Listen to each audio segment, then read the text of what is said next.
Je flaire quelque chose, je sais pas quoi. Voilà. Benalla serait fait virer du cabinet d'Arnaud Montebourg parce qu'il dérapait. Benalla serait, ouais, à plein de reprises, il a eu plein de dérapages. Que ses formateurs disaient que dès qu'il y avait des rixes un peu violentes, des attaques verbales, il voulait à tout prix poursuivre les mecs et lui aussi répondre, faire ça à tout prix. Et on sent un peu tout ce fantasme, un peu cette mythologie qui a été forgée autour des services de sécurité que bon, moi je ne connais pas. Hein, je connais pas trop ce milieu de mystique, un peu de la violence sociale.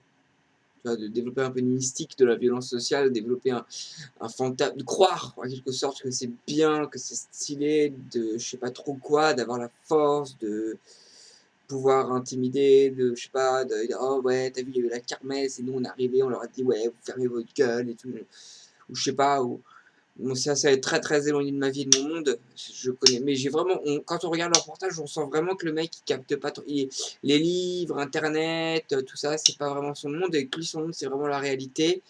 C'est une sorte de monde qui est fait d'interactions sociales et qui a tout pris.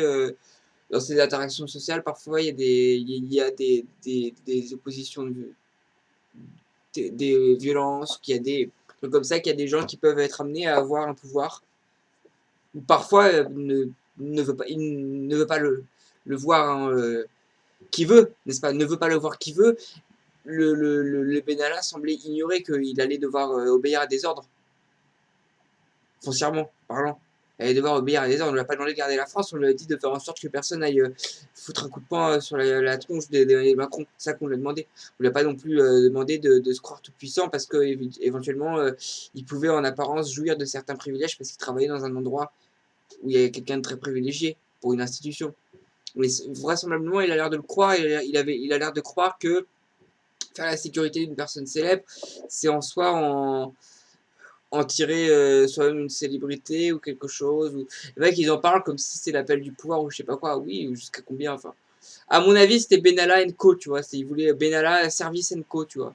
Quelque chose, en plus de toute la mystique de la violence. Tu vois, c'est-à-dire Benalla tu casses ta gueule, Benalla impressionne, Benalla il aime les armes, Benalla, ouais, Benalla aime les armes, c'est vrai, à ce qui paraît, il aime les armes. Et en plus de ça, c'est Benalla rend des services apparemment. Je sais pas trop, j'en suis qu'à.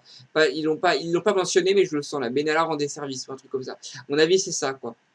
Et ces genres de mecs sont incontrôlables et ils finissent toujours par foutre. C'est souvent, ça commence souvent par des merdes dans ton dos. Genre le chef il revient et là il voit tout d'un coup il y a tel truc, il y a tel mec que je sais pas ce qu'il fout là, ou il y a eu telle histoire, il y a eu tel problème, mais j'en ai pas entendu parler au début. Et tout le monde le sait, c'est glauque, je sais pas quoi. Ça a l'air d'être le genre de problème que. Si ça se trouve, Emmanuel Macron, il feint la. Emmanuel Macron, il feint bah ouais, Emmanuel Macron, tu vois, il feint le... C'est-à-dire que beaucoup de gens de la sécurité, à ce qui paraît, j'ai lu ça, idéalisent la sécurité. Voilà. Et ou idéalisent. Et parfois, t'as des mecs qui faisaient des cambriolages avant, tu comprends? C'est-à-dire avant, je faisais des cambriolages, où je connaissais des mecs, j'en ai connu, je connaissais des mecs qui faisaient des cambriolages. C'était un vigile d'un petit magasin qui m'avait raconté ça. Bon, il y a des années maintenant. Bon, voilà, longtemps, mais je vois pas pourquoi ça aurait. Enfin, il connaît des gens qui faisaient des cambriolages. Et en fait, c'est un peu le délire, quoi. C'est finalement bah, comme les hackers, quoi. On a hacké, maintenant on te protège. Un truc comme ça. Et en fait, c'est bizarre, ils sortent des deux côtés, finalement, en fait. Paradoxe. Et après, est-ce qu'ils sont pour la sécurité, est-ce qu'ils sont pour l'ordre, ou est-ce qu'ils sont plutôt pour la force? Est-ce qu'ils sont pour. Et après, maintenant, le problème, c'est que maintenant, les militaires, on leur demande d'aller tartiner des petites tartines à la fraise. Euh, pour les pirates somaliens qu'on a. Dès que la marine, si tu veux, française, quand elle arrête un pirate somalien qui a l'habitude de décapiter des petits tenanciers de bateaux somaliens de merde, tu vois, les seuls mecs qui ont encore un petit peu des petits trucs à ramener au pays, qui ont un brin de commerce, ils viennent, ils les égorgent, ils prennent leur thune. Bah, on peut faire une prise de tâche, c'est compliqué, c'est risqué, ça prend du temps. On égorge, on prend, ça gagne 10 fois moins, mais on en fait 10. Des bateaux, c'est pas grave. On égorge. Et la marine française, quand elle les arrête, qu'est-ce qu'elle fait? Et bah, c'est comme ce serait dégueulasse de faire son travail, elle va aller leur. Parce que je te rappelle que c'est tout de même un pays qui est dans la pauvreté et que nous, les immondes colonisateurs de race blanche, sommes évidemment des monstres. Donc évidemment, toute chose que tu feras est dégueulasse, sauf si par contre tu leur tartines un peu et tu leur donnes quelque chose. Là, c'est bien. Pour une fois, c'est pas une ingérence occidentale. Quasiment. Voilà. Voilà, on en est réduit, hein. On en est réduit à ça. Voilà. Bon. Moi, les bavures, je préférerais que ce soit quelqu'un d'autre que Benalla qui les fasse, hein, au moins. Ouais, bah ouais. Je préfère que ce soit encore je préfère une décision de Pasqua que des ouais, que Benalla. Et à mon avis, Emmanuel Macron, tu comprends Emmanuel Macron, à mon avis, il feint un peu et dire qu'ils viennent me chercher ou je sais pas quoi. Oui, mais c'est pas plus mal qu'ils leur disent ça. Moi, je pense qu'ils ont besoin de l'entendre, hein. Il y a des fois, il y a trop, les gens n'arrivent plus à comprendre ce que c'est que la vie, ils n'arrivent plus à comprendre ce que c'est que la guerre, ils n'arrivent pas à comprendre ce que c'est qu'une ingérence étrangère, ils n'arrivent pas à comprendre ce que c'est qu'un service, un service gouvernemental, une sévice, hein, gouvernemental opposé, ils n'arrivent pas à le comprendre. Et il y a des fois, pour honorer ton travail pour la France, tel ou tel mec qui l'a fait, on dit mais c'était trop beau, t'as pas honte d'avoir fait ça. Guantanamo, c'est une honte d'avoir fermé Guantanamo. Heureusement que Guantanamo existait, malheureusement qu'on l'a fermé. Barack Obama, c'est une saloperie, c'est un déchet, une saloperie. Moi, je te jure, Barack Obama, je le regretterais pas s'il mourait, hein. C'est une saloperie, ce type. Bien entendu, il a détruit la fonction présidentielle, c'était un horrible président, enfin, ipso facto, de toute façon, évidemment. C'est une horreur, une horreur. Et il a construit une mosquée, hein, Barack Obama, d'ailleurs, en face du World Trade Center. Une grande, très belle et très grande mosquée, hein, parce qu'il fallait vaincre le je sais pas quoi. Voilà. Guantanamo, on y torturait, et heureusement, et malheureusement, et vous vous rendez compte, maintenant, on reproche aux gens d'avoir torturé en Algérie, et par contre, on reproche aux Algériens d'avoir torturé les Français, jamais. Bon, voilà le niveau actuel. Macron, il a grandi dans ce milieu-là, dans cette ambiance, puisque ça date pas d'hier, hein, ça date de Mitterrand. Et encore, je suis sûr qu'il en restait des petits résidus, même sous l'époque Giscard. Giscard qui avait besoin de faire déjeuner des balayeurs chez lui. Et les balayeurs qui n'avaient pas l'air de finalement tant que ça le remercier ou quoi que ce soit. Ils avaient compris à l'époque. Bon, Macron, il s'est cru plus malin que ça, parce que, mais il n'a pas compris qu'il y a certaines. C'est comme un chien, hein, dans la rue, un chien. Tu vois, un chien. T'as certains chiens, ils devraient être muselés, ils ne le sont pas. Moi, j'aime bien les chiens, j'adore les chiens, etc. Moi, j'ai pas eu de problème avec des chiens, je crois. Ah, si, il y en a peut-être un une fois qui m'a mordu un peu fort, un truc comme ça, peut-être. Mais bon, voilà, je sais qu'il y a des gens qui se sont fait massacrer le visage par un chien, hein. Il y a des chiens, voilà. Mais tu sais très bien, avec un couteau, on peut tout faire. On peut faire le mal ou on peut faire le bien. Avec un couteau, tu peux faire un bon plat de la cuisine, tu peux tuer quelqu'un, ou tu peux faire de la chirurgie.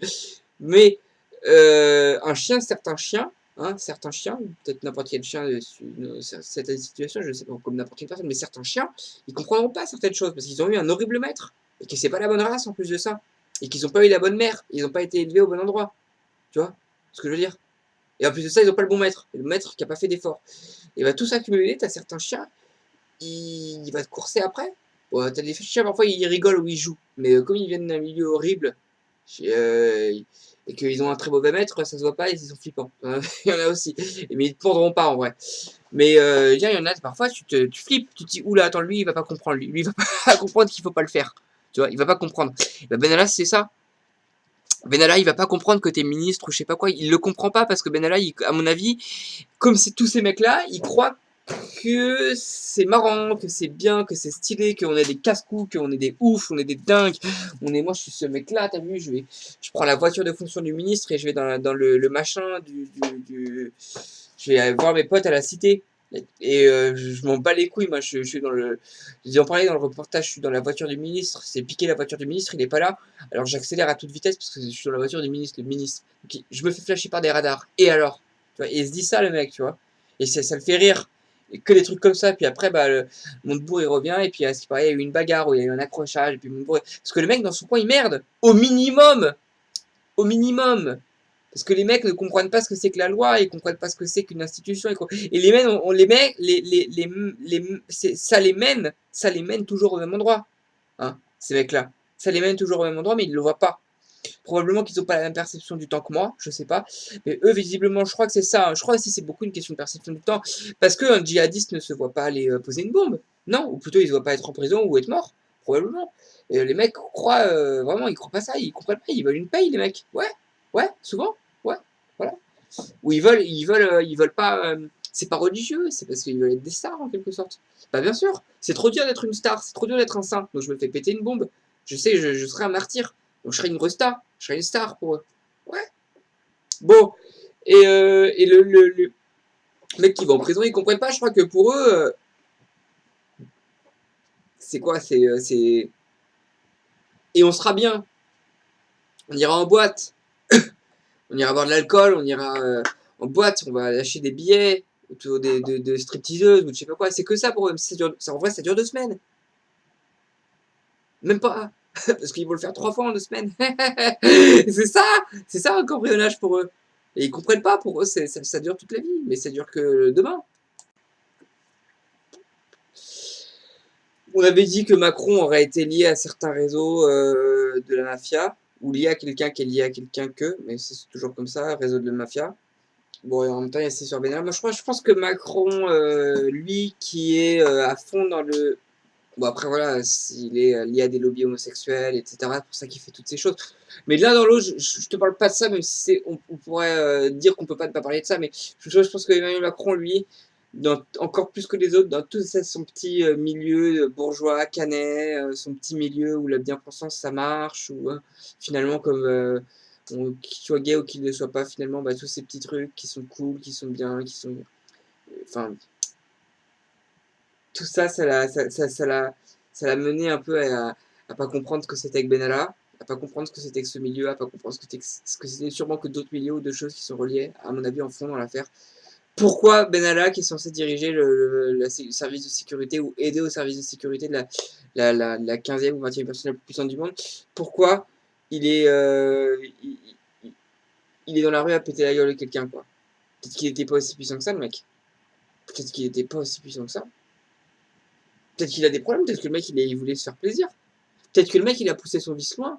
T'as un tel ou tel mec qui s'amuse, un tueur en série. Il aime bien rôder. Il aime bien rôder. Et se dire, ouais, et tout, je vais faire ça. Ils sauront pas que c'est moi, mais moi je serais prête. Ça participe un peu à ce délire, je crois. Un peu ce délire. Genre, je viens à n'importe quelle manif, n'importe quelle. Dans une manif, t'as deux couloirs. T'as deux couloirs. T'as un couloir avec les manifestants, un couloir avec la police de personnes, tu vois, sont tellement à s'opposer, comme ça, deux factions opposées, c'est un couloir, quoi, t'as un minivan entre les deux, le mec se dit, Ben Ali se dit, je fais ce que je veux et tout, et avant je pouvais me mettre de ce côté-là, c'était évident, je peux me mettre du côté de manifestant, maintenant je peux me mettre de ce côté-là, enfin de l'autre côté, tu vois, et c'est évident pour moi, et je peux me glisser, tu vois, il y a telle manif, je vois la télé, hop, j'y vais. Hop, je pète la gueule. Quoi, vous voulez me péter la gueule? Hop, je recule. Il y a les CRS qui viennent me protéger. Et ça l'amuse. Et il peut défoncer la gueule de qui il veut comme ça. Et à mon avis, il a voulu, voilà, il a voulu pousser son vice loin, il a voulu expérimenter son vice loin. Voilà. C'est bon, évidemment, hein, c'est un manque de vision, c'est totalement un manque d'ambition, c'est totalement. Quel est l'intérêt d'aller péter la gueule d'un mec si t'es censé avoir le virus de la politique ou je sais quoi? Parce qu'il l'a pas, ce mec. Il l'a pas. On le présente comme un mec, je sais pas quoi. C'est un type qui aime casser la gueule de personnes, probablement. Et c'est ce qu'il fait, et c'est comme ça qu'il perçoit le monde. À mon avis, ces gens-là ont beaucoup de mal à comprendre ce que c'est qu'une institution, je l'ai déjà dit. Ils ont beaucoup de mal à comprendre ce que c'est qu'une discussion, une décision collégiale, ce que c'est qu'une personne qui va plus loin qu'elle-même, mais pas plus loin qu'elle-même parce qu'elle peut envoyer des gens pour péter la gueule de quelqu'un. Mais visiblement, c'était ça son travail. C'est ça que je veux dire. Je sais pas. Et Emmanuel Macron, ça lui dérape des mains. Voilà. Ça lui dérape des mains. Il a voulu jouer la bien-pensance. Il a voulu jouer la carte de tout ce qui plaît au lobby de gauche. Il leur a donné ce qu'ils voulaient. Et ben voilà, va goûter ta propre sauce, va goûter ta propre merde. T'as cru que t'aurais pas de problème, t'as cru que t'étais respecté, non, ça te pète à la main, ça te pète à la main. Voilà. Encore un bourgeois qui ne savait pas où est-ce qu'il allait, qui ne comprenait pas que s'encanailler comme ça avec des gens, se croire intéressant, ça crée des problèmes, ça crée des problèmes, mon pote. Voilà. Macron, comprenez, c'est vrai, hein, je veux dire, moi, quand je regarde les choses froidement, quand je regarde les choses froidement, il faut se rendre compte des présidents de la République, de la 5e République, qui venaient d'un milieu prolétaire ou d'un milieu de classe moyenne. Classe moyenne, on va pas parler d'un milieu prolétaire, d'accord? Toujours parler, ah oui, ceux d'en bas, ceux d'en bas. Déjà, ceux d'en bas, c'est pas la Seine-Saint-Denis, c'est plutôt la Creuse. Hein, les vrais pauvres en France. Parlons pas des pauvres. Des pauvres, je parle de la classe moyenne, s'il te plaît. Hein, classe moyenne. Et il n'y en a pas de la classe moyenne. Aucun, même classe moyenne un tout petit peu aisée, il n'y en a pas. Ils étaient ne serait-ce que aisés. Un tout petit peu aisés, mais voilà. Classe supérieure, pas très riches, il y en avait, mais et encore, hein, parce que souvent, c'est vrai que ça dénote à côté des plus riches, tu vois.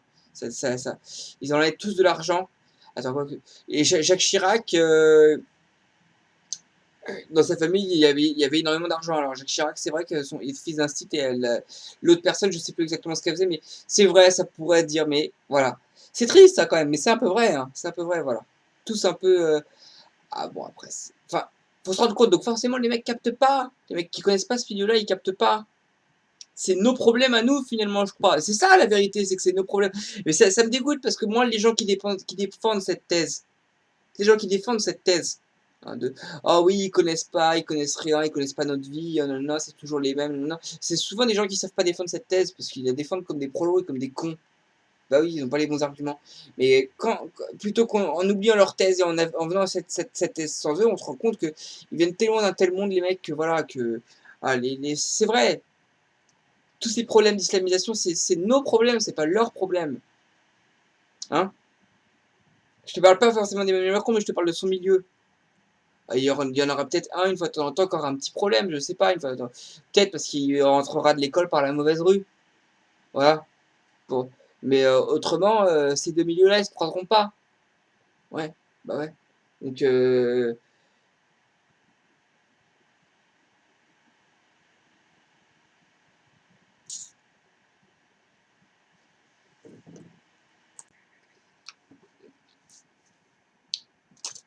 c'est ce que prétend le reportage, hein. J'avais vu juste. Et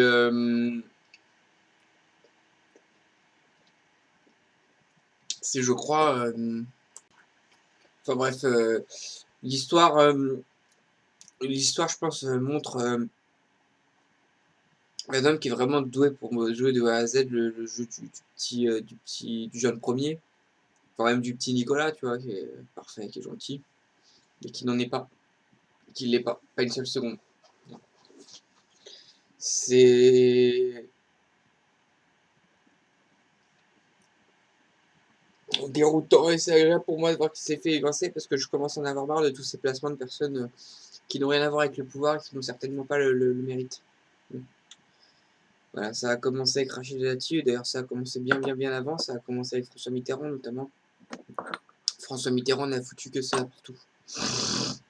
Littéralement, il n'a foutu que ça partout. Et il disait qu'il n'avait pas de cabinet. Bah, excuse-moi, si t'as pas de cabinet, tout le monde a un cabinet, tu fais comment pour gérer la France?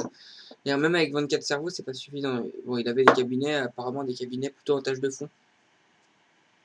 Énormément de premiers ministres de François Mitterrand, en fait, c'était des premiers ministres inutiles, c'est des premiers ministres de décoration. Sauf quand il avait. Voilà.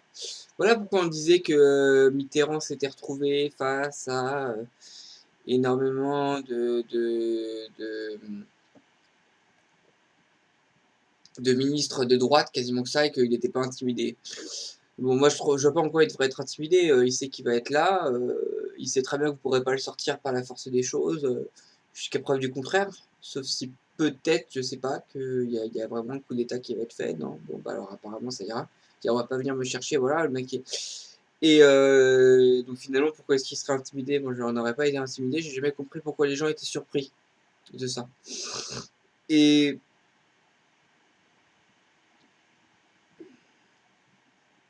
Mitterrand s'amusait lorsqu'il pouvait le faire, au contraire, à foutre des clowns comme Premier ministre, des clowns de gauche. Parce que comme ça, lui, il avait les pleins pouvoirs et il mettait quelques personnes pour déléguer dans le fond. Voilà, qui avaient le pouvoir, qui n'étaient pas trop vus. Et pour une façon de montrer, voilà, le gouvernement est une blague, faite avec, et là, il y a une seule, il y a approximativement une personne qui n'est pas une blague ici, c'est moi. Pour le reste, vous avez bien compris, c'est de la blague. Voilà. T'as peut-être deux, trois mecs sérieux, quoi. Alors que d'habitude, c'est deux mecs sérieux, plus le président, et plein de ministres sérieux. C'est vraiment genre, il y a des fois, voilà, il y a des fois, tu remarques que tel ou tel mec, c'est plutôt sérieux parce que je peux pas déconcentrer à ce point-là le pouvoir, quoi. Enfin, concentrer à ce point-là le pouvoir, quoi, en moi. Et je crois que c'est Macron a essayé de recycler ça, hein, c'est ouvertement présenté en tant que tel.